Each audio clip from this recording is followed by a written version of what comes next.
Hello, people. We're gonna give some people time to log in. If you can, when you get in, maybe just put who you are, where you're from, what your experience is in the mountains, and just put all that in the chat.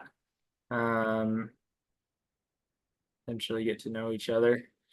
There's not too many of us this month, so be a little smaller group.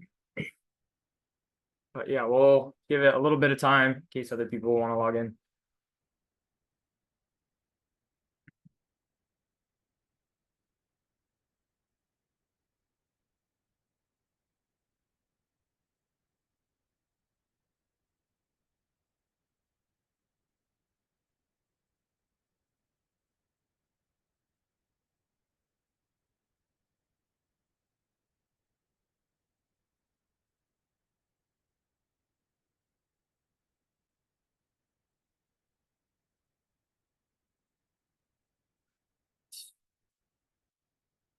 And how do I make sure that it's recording me? Ran into this problem last week. Oh, here we go. Speaker.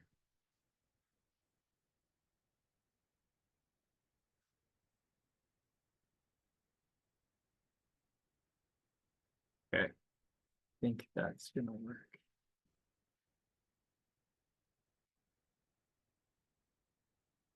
All right, we'll get going. If people want to log in, they're welcome to. And like I mentioned, just put in the chat what your name is, where you're from, or like where you recreate the most at, and then what your experience level is in the mountains. So my name's Brian. I own Access to Alpine, new company this year. I do monthly Mountain Mondays every month and talk about different things related to recreating in the mountains. And it's just a free topic every month. And this month, my goal of our monthly Mountain Monday is to make it's kind of twofold to talk about the basics of our crevasse rescue kit and our technical mountaineering equipment when we're in the mountains. So talk about that, and then also create this as a recording that I can use in the future to share with some of my clients that have crevasse rescue courses coming up. So that I can send them this and it'll essentially cover all of the basic information, knots, hitches, mechanical advantage ideas and systems. That way, when I go out into the field with them, they have a base knowledge of like what's happening. So that's a little bit of context as to this month's goals. I think that's about it. Other than my just general plug of follow Access Alpine on Instagram, follow us on Facebook, leave us a review if you've done a course through us, and shoot me an email if you have any critiques about this at the end. Cool. So let's talk about just general gear for crevasse rescue courses and for recreating in the mountains. And we're going to start like very baseline to start. We have carabiners. So we have lockers and non-locking carabiners. Non-lockers look like this. Lockers look like this. And there are different types of carabiners or locking carabiners. This is one of my favorites for a personal anchor system. Basically, there are a bunch of different types of carabiners. They all have different ratings on the side. So this one says something. It says 21 kilonewtons pulled in this orientation. It says 7 kilonewtons pulled in this orientation. It says 6 pulled open and like this. So carabiners are very strong. 21 kilonewtons is like a lot of force. And that's pulled in this orientation. Carabiners are strong when the things that you want them connected to stayed attached to them. Doesn't matter how strong they are if it just like unclips from whatever the piece is. So that's kind of the difference between a locker and a non-locker. Non-lockers have the same ratings on the sides, but they just don't have the consistency of, if I shut this, then it's locked shut. There are also triple action lockers, which I don't have right now. Triple action locking carabiners are really great for your attachment point if you're on a rope team on a glacier. So my favorite that I've used, which I actually don't own yet, but it is next on my list of things to get, is the Gravel, like tiny little locking carabiner. It's essentially got this mechanism, and it has a keeper carabiner thing here to keep it from cross-loading. And it's tiny. It's tiny, compact. It's really great for being on a rope team for all day. Some other equipment that we might have on our harness, ATC, air traffic controller. This is usually paired well with a pear-shaped locking carabiner, like so. We might have prusik cord. This is called a hollow block from Sterling, or a homemade prusik cord, which I don't have with me right now. But we'll talk about friction hitches and how these things work. Essentially, it's just a loop of cord.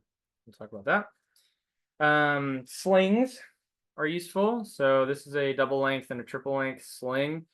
I do a lot of trad climbing and really enjoy triple length, and that's why that tends to be on my harness as well, instead of having a bunch. I personally, crossing glaciers and in the mountains, I like to have some sort of cord as well. This is tech cord. I actually don't carry tech cord too much in the mountains, but I would rather just the standard cordelette. Tech cord's really hard to cut with a knife, so if you have just standard cord, it's easier to just like build an impromptu anchor and leave it. Speak of knife, I have a knife that is sharp and hooks to my harness by a carabiner, like so.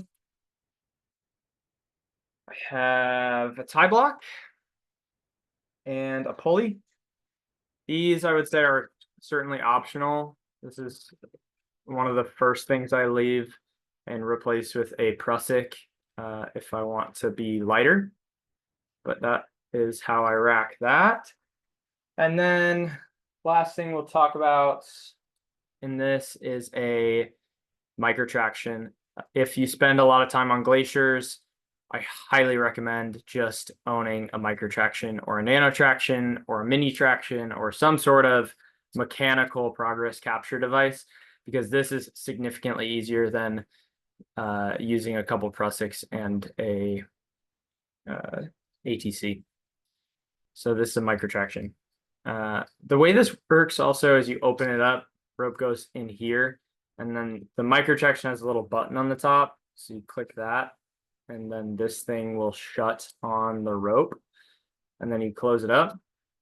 The key for this is just messing around with it until you've kind of figured it out. And we'll talk about this in a bit. So that's baseline of what kind of hard equipment, technical gear is on our harness. The last couple of things I'll mention are the harness itself. There are a few different types. I often use an alpine harness out in the mountains because it's light and it doesn't absorb water, so it's not going to get super cold. Then there's like climbing harnesses. This is more for technical rock. This outer layer certainly can get wet and freeze, make you cold, and it's also slightly heavier. But if you have a climbing harness, that works. That's fine. People ask me all the time if they need to get an alpine harness. The answer is no. You should just use what you have. And if this is what you have, then invest your money elsewhere, get a micro traction or something like that. And then last piece of equipment is a rope. So there's a bunch of ropes behind me. Those are all different diameters. This is my standard glacier rope. It's like 9 mil. Doesn't even say on it. Oh yeah, 9.2 millimeter. This one's 30 meter. I'd probably recommend longer if you're investing in a rope, maybe like 40 or 50 meter rope. 9 mil, dry treated. Dry treatment on a rope makes it so that it doesn't freeze into a block. But I'd definitely recommend a single rated rope. So there are a bunch of different ones behind me. There's like, this is a half rated rope. It's extremely skinny, 8 millimeters, and it wouldn't be able to hold like a full rock climbing kind of fall. It would be fine for glacier travel, but I find that they're just a little bit more fragile, and walking on glaciers with like sharp crampons, you have to be a little bit more delicate with this. If you want like a workhorse of a rope, get a thicker single rated rope, like some of these. And then far right for you guys is this rad line, which is like a skier thing. But you can use that for crossing glaciers and whatnot. It's just a hyperstatic rope.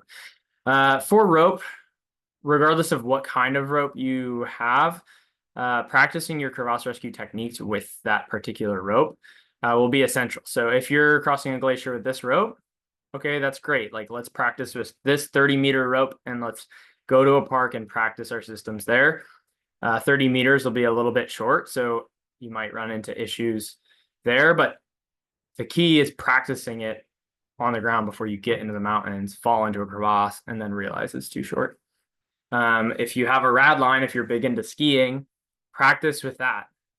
There are complications that come with thinner ropes, not working as well with like friction hitches or mechanical prusiks or things like that. So practicing all that stuff first before you're in the mountains is key. All right, let's move into knots and hitches. So the difference between a knot and a hitch, a knot you can tie and then it will exist. A hitch relies on something for it to exist. So for example, like a overhand on a bite, which is the first knot we'll talk about, is this. Once I tie it, it just exists as a knot that exists like that. A hitch, if I tie a clove hitch, which looks like this, and just let go of it, it just falls apart. It requires something to exist. Usually in the climbing and mountaineering context, that something would be a carabiner. So we're going to use the carabiner, clip it in, and then that will hold that hitch for us. Yeah. So let's talk about bite knots first. So a bite is just a pinch in the rope. So I have, and feel free, I see someone asks, you want a piece of rope to practice? Totally. Yeah. Grab a rope, practice. So let's make a bite. A bite is a pinch in the rope. Essentially, an overhand is exactly as it sounds. I go over my hand, and then I replace my hand with that bite. And then I clip in to here, like so. That's an overhand on a bite. Chime in, people in the chat or in video, what are some uses for an overhand on a bite? While you do that, I'm going to talk about figure eight on a bite. So figure eight on a bite. Essentially, I have my bite. This would be an overhand, just feeding it through like that. I'm actually going to wrap it around another time and then feed it up through. And that would be a figure eight on a bite. Okay, so figure eight on a bite versus an overhand on a bite.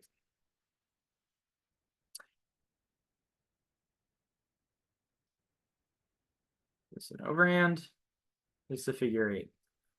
So in the chat, stop or not between people to catch on a crevasse edge. That could be the case. I'll talk about a better knot for that coming up, backup or safety.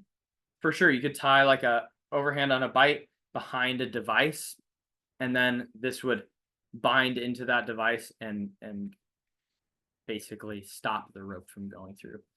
It also could be like a backup for like me tying off the end of the rope. Maybe I just tie a big knot. That way, if I'm rappelling or something, I'm not going to rappel off of the end of the rope. I just want some big kind of knot. Maybe I'll clip this to myself and rappel down. In the mountaineering context, clipping in as like a end rope member, this would be applicable, or the figure 8 on a bite would also be applicable. So either of those, these knots I use for tying in and clipping in to the end of the rope as a climber. So I would just clip to this with 2 locking carabiners and attach that to my belay loop. Or if it was the overhand, this. Any advantage for one over the other with tying in? Advantage of this would be it is easier to untie after a day of like walking and it tightening up. But not really. The figure 8 on a bite has an extra twist in it. So even if like this were to undo, technically that is still a knot. That's not the case with the overhand. So maybe the figure 8 on a bite would be a little bit more reliable. Yeah, that's what I got. Our next knot. So we did overhand and a figure 8. Those are both great knots for the end people on a rope team on a glacier. Our next knot is a butterfly knot. The way I tie this is I hold the rope in my hand. I have it towards my palm. I drape the rope over my fingers like so. And then I drape the rope over the center. So I go palm, fingers, center. I then think fingers first. I grab from my fingers. I bring this over. And then under both of those. And I pull like so. This is a really messy knot if you just pull like this. The key is at the end, you pull like that, and it should look like so. That's a butterfly knot. Butterfly knots are great knots for clipping in as the middle person because they're inline knots. Essentially, if someone is walking this way, that way, and someone is behind me here, this knot is inline. It just goes along. Like if I cover this up, you can't even tell there's a knot. It's very much in line compared to a overhand. It kind of opens itself up, which is fine. You could clip into this as the middle person because it's not going to fail. The carabiner won't go through this knot. It's just like a little less clean. So I often use a butterfly knot as a middle person. The butterfly knot, I would say, is preferable for if you are on a 2-person team and want knots in between you. I would lean towards a butterfly knot for that. So going to someone's answer earlier, stopper knots between people to catch on a crevasse. I would much prefer a butterfly knot like this versus an overhand because a butterfly takes up 360 degrees of the rope. It takes up this whole thing. So in that case, there wouldn't be a carabiner on it. It would just exist like this. But it takes up the whole surrounding of the rope, whereas a figure or a overhand on a bite does not. Essentially, overhands on bites are actually quite good at avoiding getting stuck when they go over lips. This is essentially how you'll tie 2 ropes together in rappelling context. And the benefit is like if this is going over an edge, it's always going to trend towards having the knot out. For rappelling and pulling our ropes, that's super beneficial. For catching on a crevasse lip, that isn't as much. So that is the benefit of a butterfly instead of a overhand on a bite. So those are 2 uses for the butterfly, tying in to the middle person or clipping into the middle person middle knots for a party of two. And then the third use that tends to be quite useful is if I stomp on my rope and cut my rope in any sort of way or core shot my rope, if I start to see damage in my rope, I can tie this to seclude like this section, which might be damaged. And then I don't have to worry about that damaged section. It basically just ignores it. So that's another good use of a butterfly knot. To demo tying it one more time. Over your palm, over your fingers, and then in between. I think of it like a hot dog. You got two buns on the sides, and then you put your hot dog right in the middle.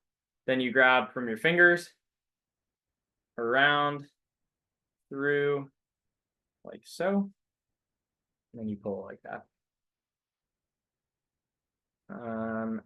Another way to tie it. There are a bunch of different ways to tie all these knots, and I'm going to try and demo all of the different ways. Another way to tie it is you twist twice. And this is actually really nice on video because we have two X's now. We have this X and this X. Essentially, I grab this X, I bring this around, and I put this where my thumb is, like so. And that is another way to tie a butterfly knot. So there's a few different ways. It just depends on, for me, I am often tying it this way. So I twist it twice, grab the X, and go around. I just find it really quick and simple. But I think for teaching it and learning it initially, like this way tends to make more sense to people. You grab that and go around. And it's repeatable. It's a little bit more repeatable. So either way for that works. Those are the knots. Those are 3 knots. There's some other knots that are useful. Those are the 3 main ones. Pretty much if you can tie those 3, you can do a whole lot in the mountains. Let's move into hitches. So for hitches, my go-to hitch is the clove hitch. The clove hitch is a great hitch to attach yourself to something. So if I am performing a crevasse rescue and I want to be attached to the rope in some regard, maybe I have a picket into the snow, I can, and my rope is attached to that, I can attach myself via a clove hitch on my harness, and then I can easily adjust that clove hitch, which is on me, to lengthen or shorten where I am in regards to my anchor. Couple ways to tie a clove hitch. My go-to method is I just rotate like that. I rotate again, doing the same motion. I take this one and bring it behind the other. And then hitches need something to exist. So that's where your carabiner goes. And then to tighten it and keep it clean, I just pull on either side, and that would be a clove hitch. Another way to tie it is you take your rope and you just cross your arms. You grab either side like this. You take note of what arm is below. So for me, it's my left hand. It might be mirrored in the camera, but for me, it's this hand. My bottom hand goes to the back. So my hands were crossed. This is my bottom hand. I straighten out my hands. And then this hand just goes behind. And that's another way to tie a clove hitch.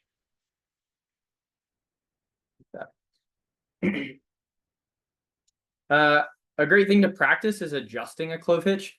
This is a common thing you'll do performing a crevasse rescue, is maybe this will be attached to yourself and this goes out to an anchor. And maybe I want to go towards the edge, so I need to lengthen this in some regard. To lengthen a clove hitch, I described this as the tongue. So you'll grab the tongue of the clove hitch like this, loosen it up, and then if you pull, that should lengthen it. So if I do that, and then pull, that lengthens it.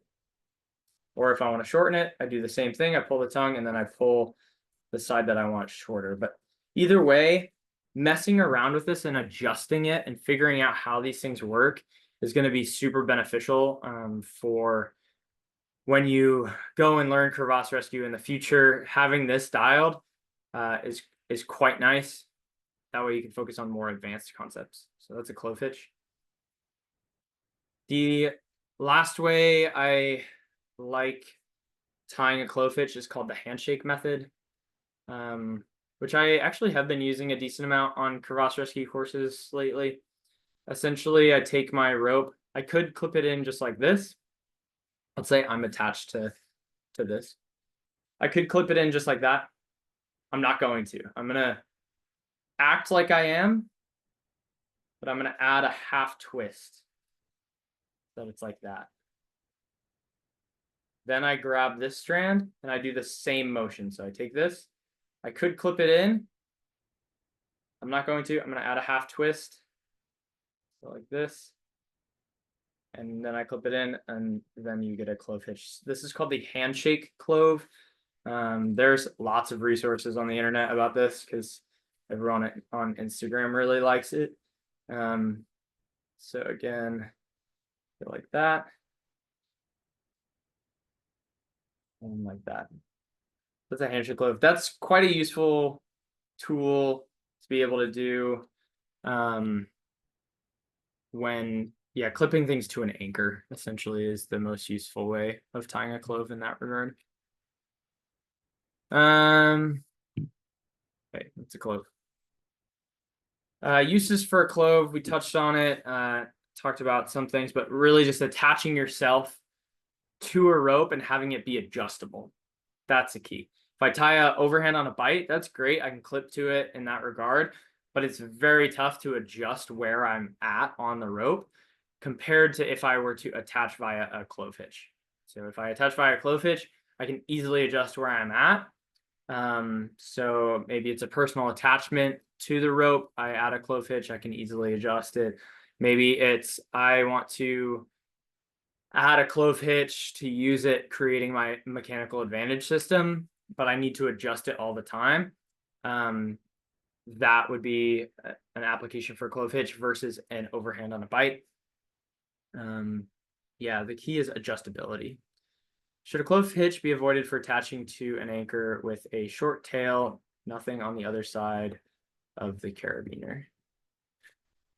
If it was like that's the end. Yeah, probably. I don't quite know why. I mean, as long as it's like tight, then it would be fine. If this was the case, I would probably just tie in.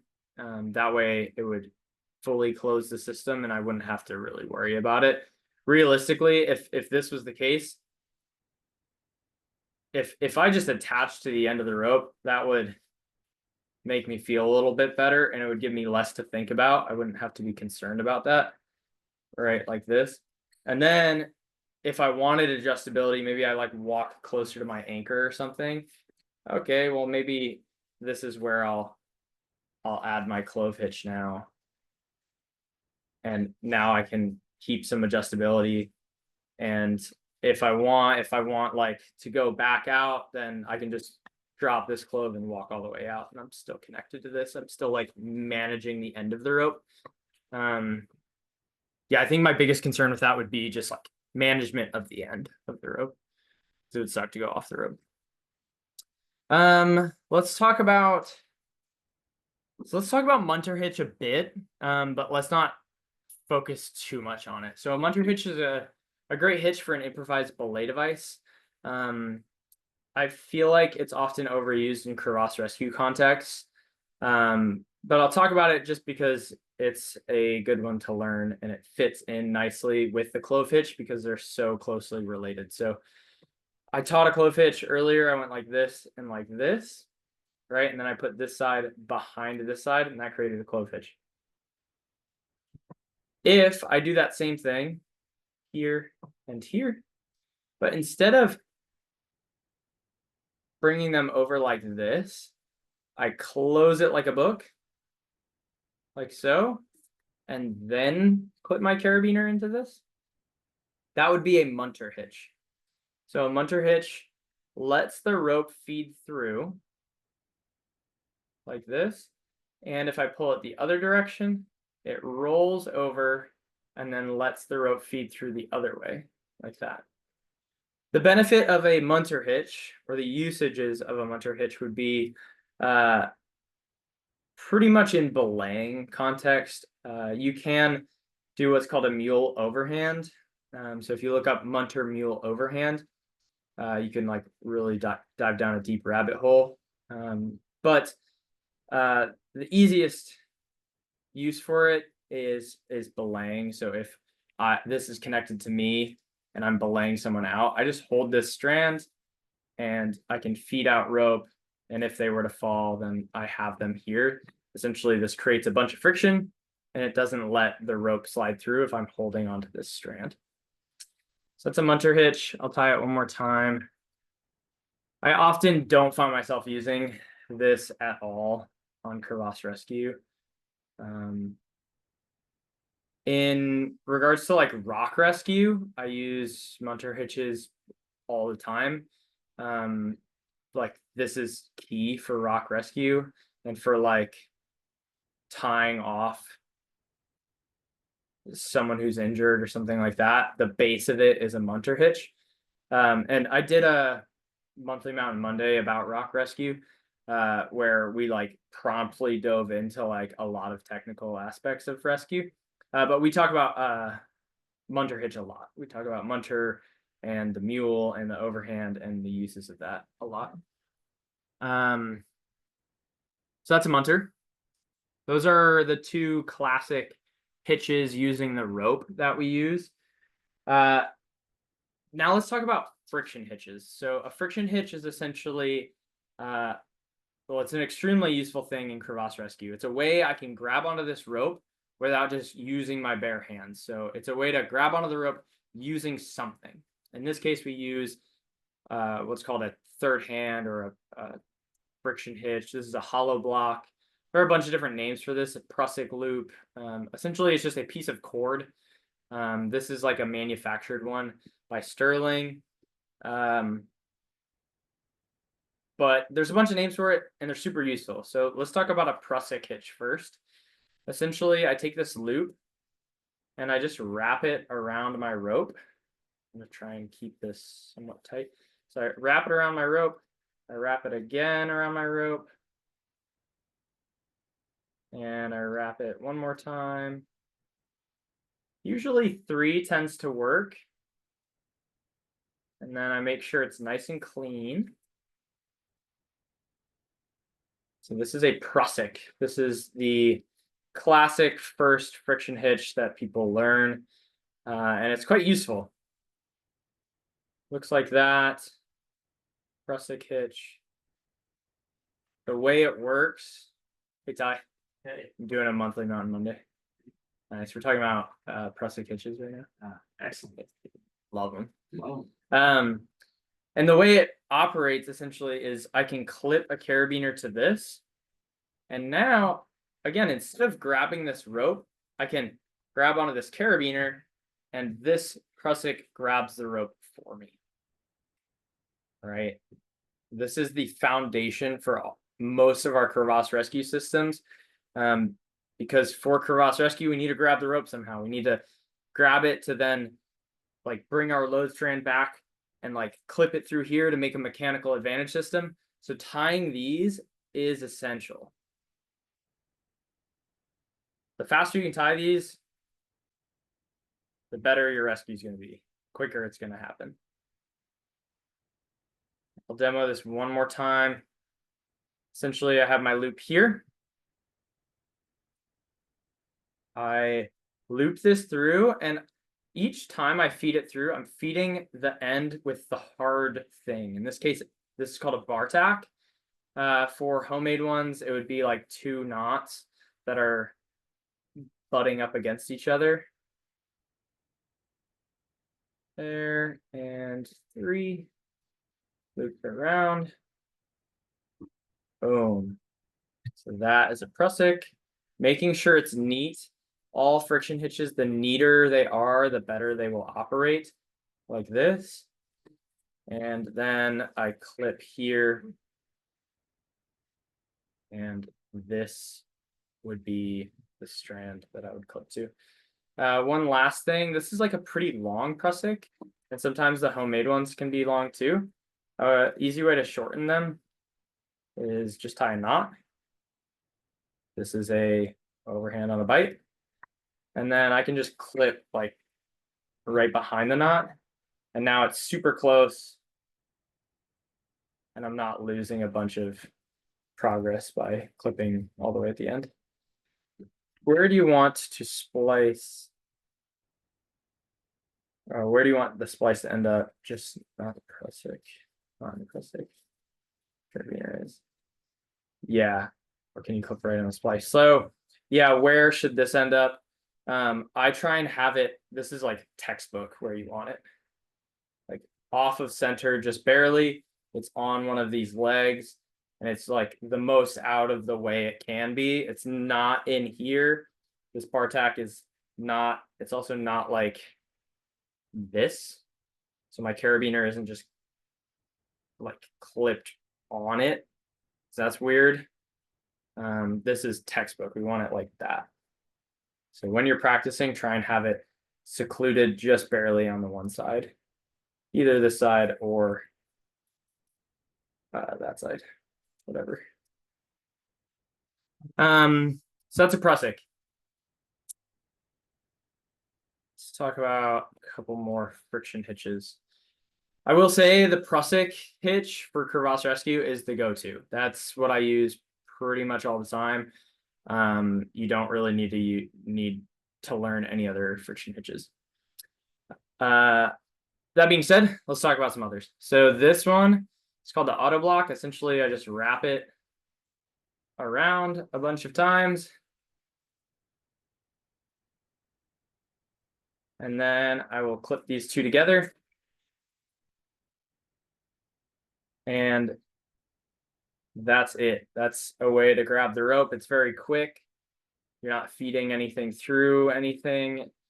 This is easily released too. So if I pull on this, I can slowly move it up just by pressing it up.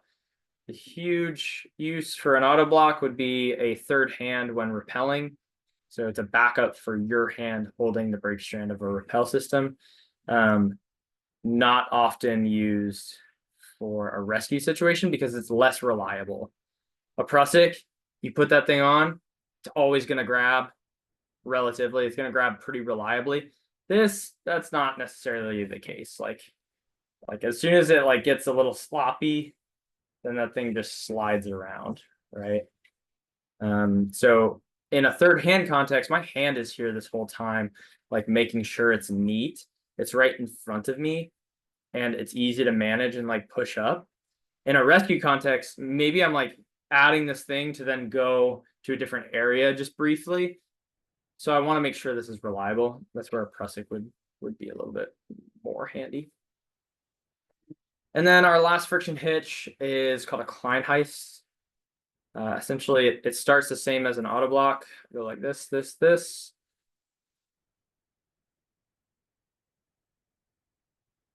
Bunch of loops. The only difference is now I feed this up through like that, and then I bring it down. Kleinheist is a directional friction hitch. Find it's best for like ascending a rope.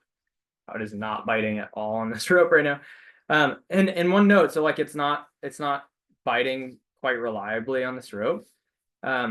That could happen.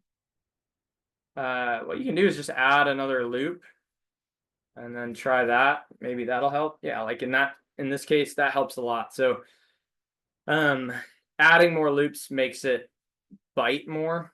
For a Kleinheist, it's one directional, so I'm always going to be pulling it in this direction. It's also pretty easily released by putting my thumb here, and now it can move up.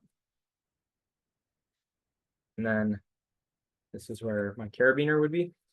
Often, Kleinheist I would use for like ascending a rope. So if I'm trying to like go up this rope, maybe I'm clipped to this, or a foot loop is clipped to this or something. I can push this up and then stand in this or sit into this.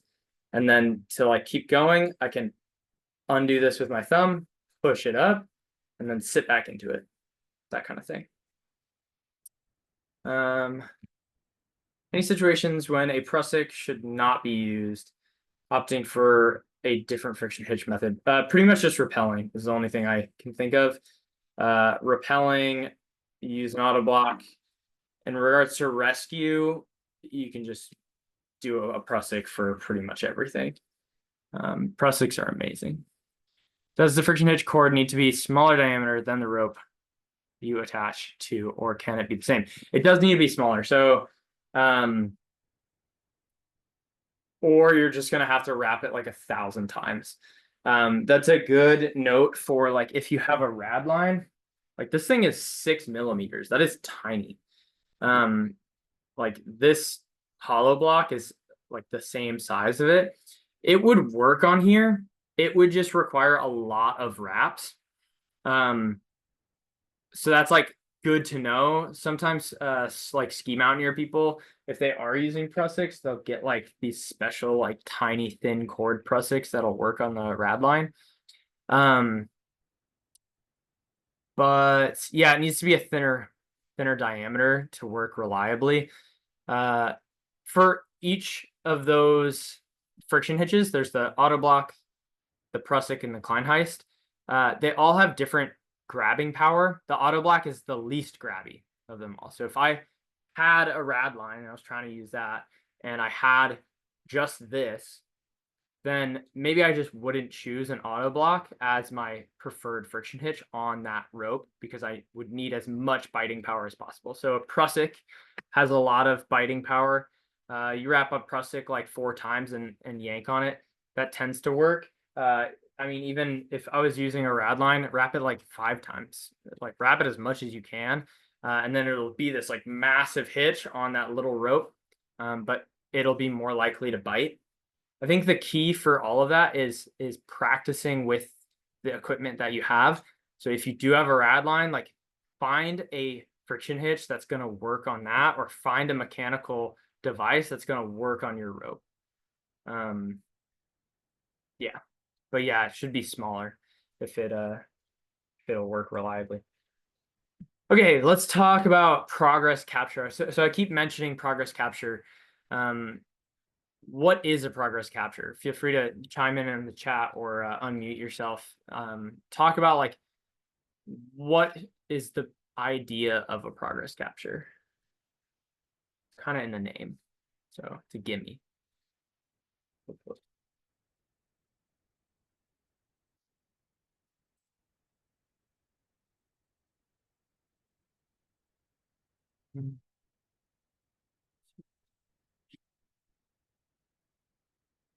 Keeps the rope from moving back through your anchor when you are advancing the rope. Way to take up rope or rescue or belay. Keep you from sliding back down if you are ascending the rope. Those are all correct, yeah. It's a way to maintain the progress or capture the progress as you're going. So within a crevasse rescue context,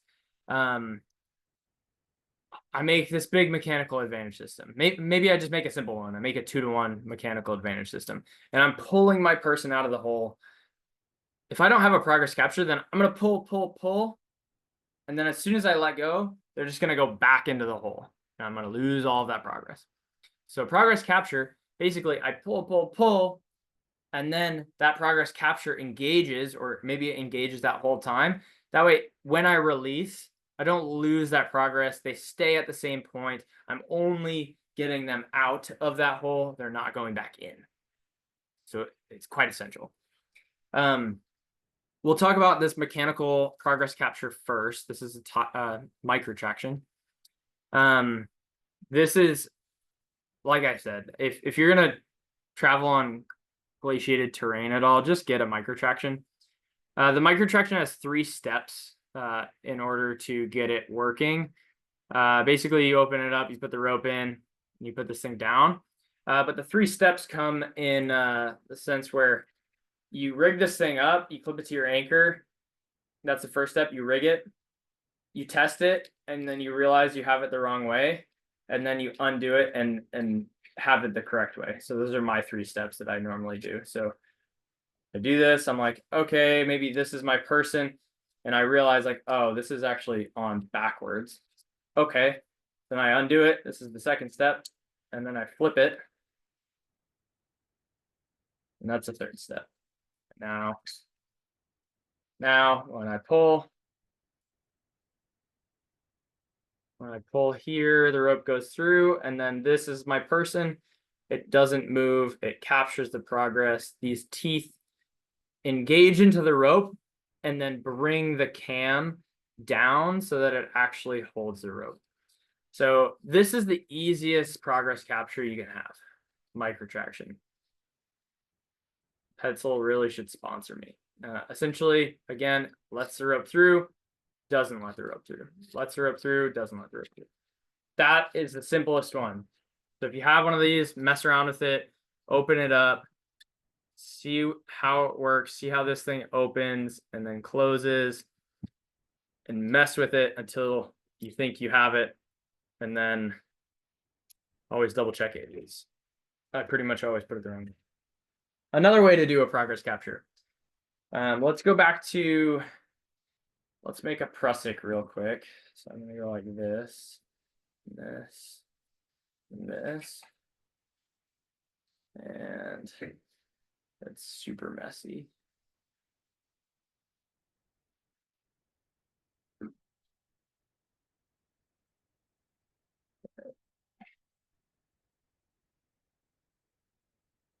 All right, so there's my prusik. Let's adjust it so that that thing, the Bartek is out there.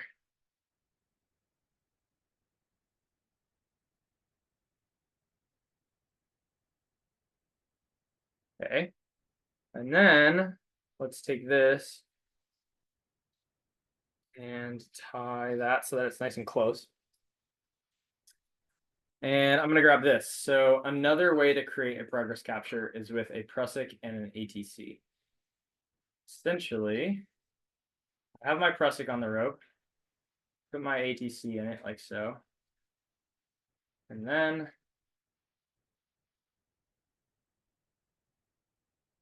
so I'll have to keep it long. And then I go like this, put this here. So this is the alternative if you do not have a microtraction, like that. And the way this works is I pull here, the rope goes through, and then if I pull here, that engages the prusik so that it maintains our progress. So I can pull here, and then that maintains the progress. Some issues that arise with this is you're performing this in a snowy environment. Snow gets all caught up in here and freezes this prusik, and it doesn't work reliably, and it's super annoying. Or you pull here, and then this just gets stuck, and then you end up having like all this built up slack because this isn't actually being like pushed down by your ATC. It's being pushed down now because there's not an actual load on it. But really what happens is that just binds up usually. And you have to manually like push it down to start getting it to self-mind like this. But yeah, that's that setup. That's how that works. Definitely practice this a bit because it's a weird thing. Essentially, it's a prusik here. The only use for this ATC in this context is just pushing the prusik down. So one thing you could have instead of an ATC is like a prusik minding pulley would also work. But I normally just use an ATC because an ATC will also double as a rappel device and other things. So like I could have this and that would work the same. right? That pulley is minding that prusik for me. But the disadvantage is this pulley is just a pulley. I can't like repel with it or anything like that. So I often I usually just ditch the pulley. I don't really need that, and I'll just bring an ATC. Does a microtraction put wear on the rope more so than a friction hitch? I would say no. The reason being, a lot of people are scared of a microtraction because it has teeth on it. Really, the teeth are there to engage the cam. So here are the teeth. And when you look at it, it's like, oh man, those are like sharp teeth. For sure, they are sharp teeth. But really, all these teeth are doing is like the rope goes through here.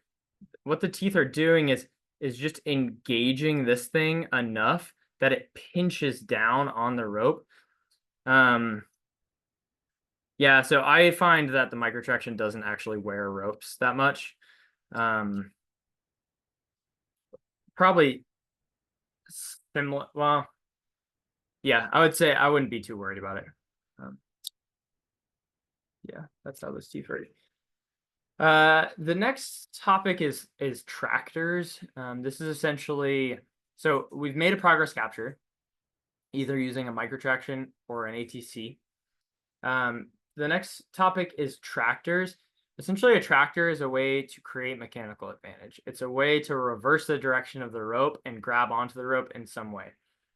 So a tractor could be just a friction hitch attached to the rope with a carabiner in it and the rope running through that, and that could be a tractor. A mechanical friction hitch would look like this. This is a tie block. This is another like pretty common thing to bring in a glacier setting. If I'm crossing glaciers a lot, I'm just gonna bring this. I'll bring it on a non-locker and rack it on my harness like this. Because putting this on a rope and clipping that in, that is so much faster than setting up a prusik. And this is gonna be so much more reliable than a prusik. Especially the new ones. The new ones have like an orange top to them. Those things are sweet. It has like a spring in it. But this is a tie block. Essentially, it clips. It goes onto your rope like this, and then the carabiner goes around the rope like so. And now when I pull down, the teeth on the inside of this are engaging, but really it's pinching itself in a similar way as like the microtraction does. It's this carabiner is going along the edge here and then pinching on top of that rope like that. It's a way to grab onto the rope similar to a prusik, and this is what we would call a tractor. Those are the little sharp little teeth. I would certainly be more concerned about this compared to a microtraction in regards to rope abrasion. I have totally like destroyed a rope using this before because it wasn't fully set. I will say the newer ones are way more reliable because there is a spring that helps it bind against the rope.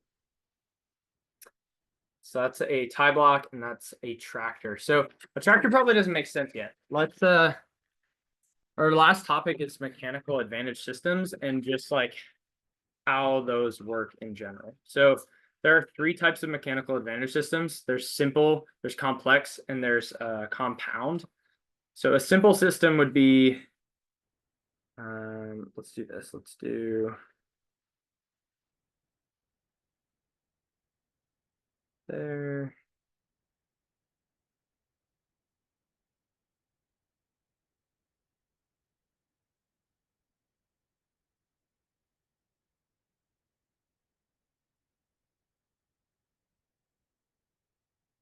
Okay, this is the simplest little mechanical advantage system you could ever have. So essentially, this is an anchor.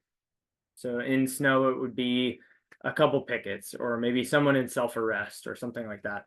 This is a pulley, big old pulley. And then this is our weight, and this is where we pull. So this is a simple mechanical advantage system. to replace it with things that look familiar. Maybe this is just this pulley at the bottom, like that, and it's clipped to a carabiner to our person.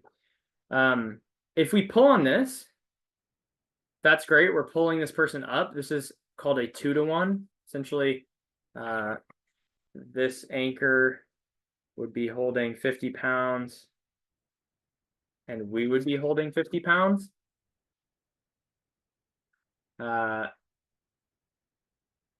But if we pull up, they're just going to go right back down because there's no progress capture built into the system. This is where you could put your progress capture here so that when you pull up, those little teeth engage and then the person doesn't go down. We could put the progress capture up here next to where we pull. So if it's here and the rope is going through here and we pull up, then the rope is going through and the progress is captured here up at the anchor. This is more realistic to like the way we set things up in crevasse rescue sense, because we're up top, we're up here, and we drop maybe a carabiner down to the person, say, hey, clip into that, and they clip into there. So that's a simple system. Do I even? Yeah, we'll get into compound, I guess, for sure. So a compound system is when you take two systems and you put them together. So I'm gonna make essentially the same thing I just did.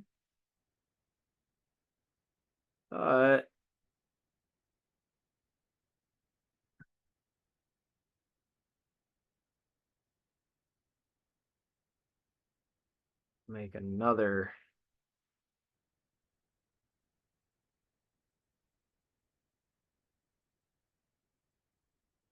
There we go. Okay. Ta-da. Okay, this is a compound system. It is one system on another system. Okay, so for compound systems, for simple systems, you just count the amount of strands holding up the person, and that is the mechanical advantage you get. So this would be a 2-to-1, because there's two strands holding this person up. That's not necessarily the case. This is a 2-to-1 on top of another 2-to-1, which would make this a 4-to-1. But if you count the strands, you get 3 strands, 1, 2, 3. So this is a 4-to-1. It's a 2-to-1 system on top of another 2-to-1 system. If this was 100 pounds, we would be pulling 25. So we'd be pulling 1/4. This is almost what we do in crevasse rescue. It's very close. Though the way I teach is a C to Z system. The C is this. This is the C. And then the Z system is a 3-to-1, which essentially, I think a 3-to-1 is worth actually showing.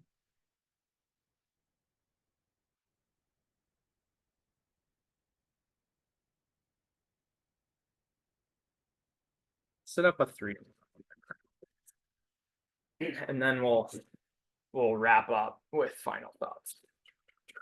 Okay. So we're gonna make a 3-to-1 with actual equipment that we would have in the field. So let's say this is our victim. They're over here.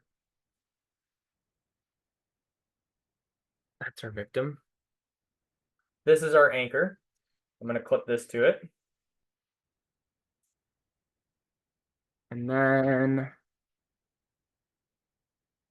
we'll use this pulley since we have it. This is our anchor.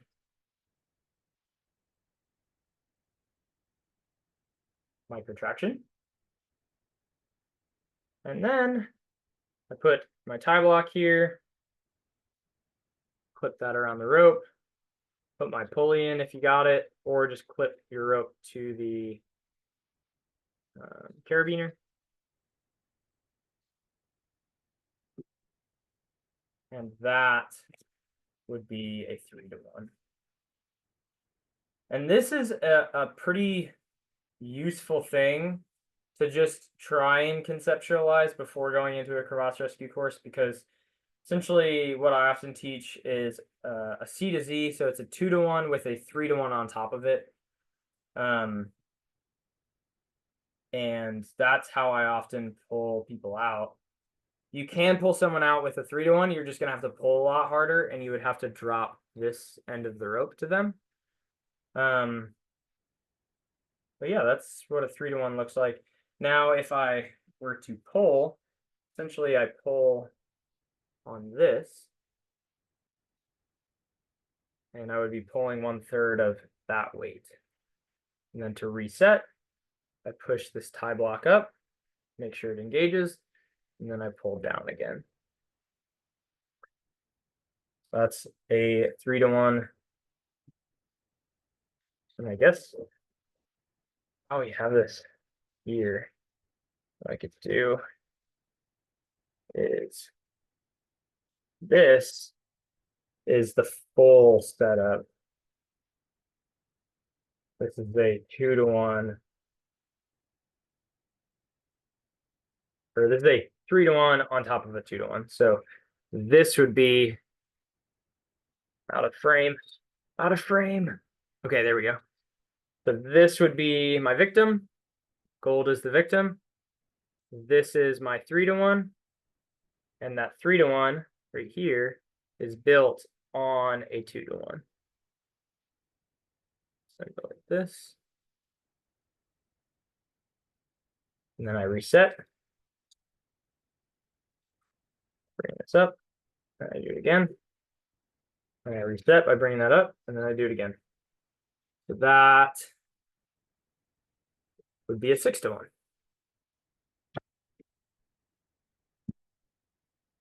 Drop a loop down to them. Yes. So yeah, that would require you to drop a loop down to them.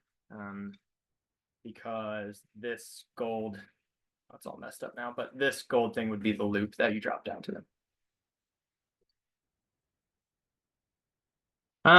Yeah, so that's the C to Z system.